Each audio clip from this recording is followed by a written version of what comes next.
Whenever I see a game that has a lot of animations in it, I'm instantly impressed. Hey there broskies, it's Lupus, and today I wanted to talk to you guys about some of the animations that we're going to see in Battlefield 4 that are going to make it that much better than Battlefield 3. I also want to talk to you guys about the audio improvements from Battlefield 4, or from Battlefield 3 rather, and I also want to touch on some of the customization just to get the point across on how different Battlefield 4 is from Battlefield 3. So to start off with, let's look at knifing animations. That is by far one of the most looked at animations, and to me it is one of the most important. Knifing in Battlefield 3 was definitely something completely different than had really ever been in any first-person shooter before. We're finally able to have realistic knife takedowns that were really immersive and made you feel BA. There weren't a lot of different animations, and after you had done it for a while, you started really figuring out that if I'm going to knife this person from this angle, I'm going to end up getting this takedown.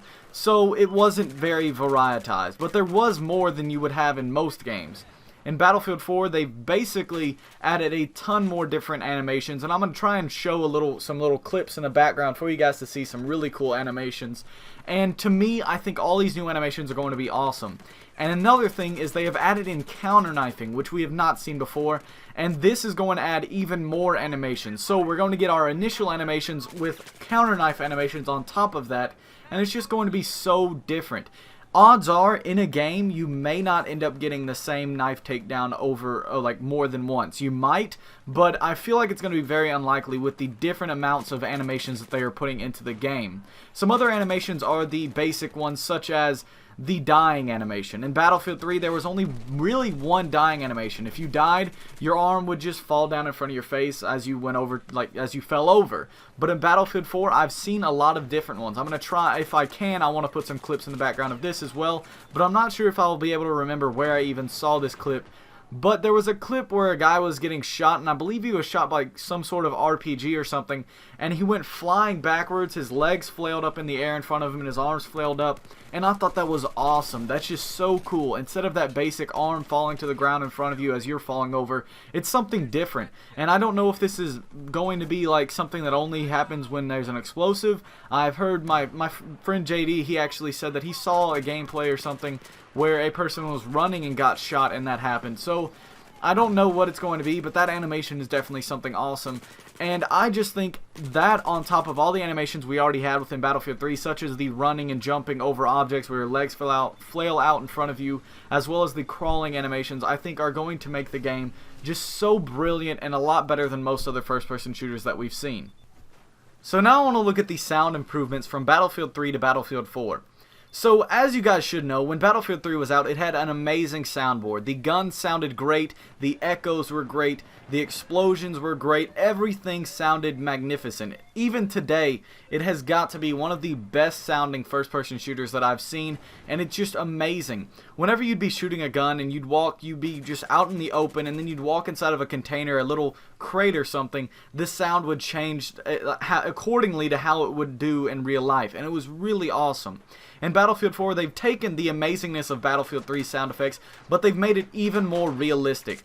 One of the big ones that I've noticed, and it was big in Battlefield 3 as well, was the Magnum. That gun had a distinct sound. You could hear it across the map, and it was just a beast. But to be honest, it didn't really sound like a Magnum. It had that booming sound like a Magnum does, but it didn't really have that Magnum sound. And I don't know if you guys really know what I mean by that Magnum sound, but I figured it's better to show you guys a little clip of the Magnum from Battlefield 3, and then I'm going to show you a clip of the Magnum from Battlefield 4, and you guys can judge the sound differences yourself.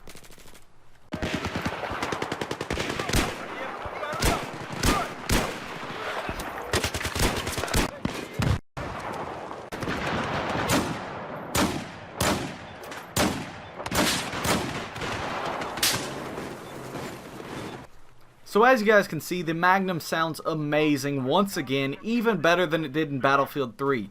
Some other really awesome guns that I noticed the sound improvement on were most of the sniper rifles, and I have to say the Intervention sounds amazing.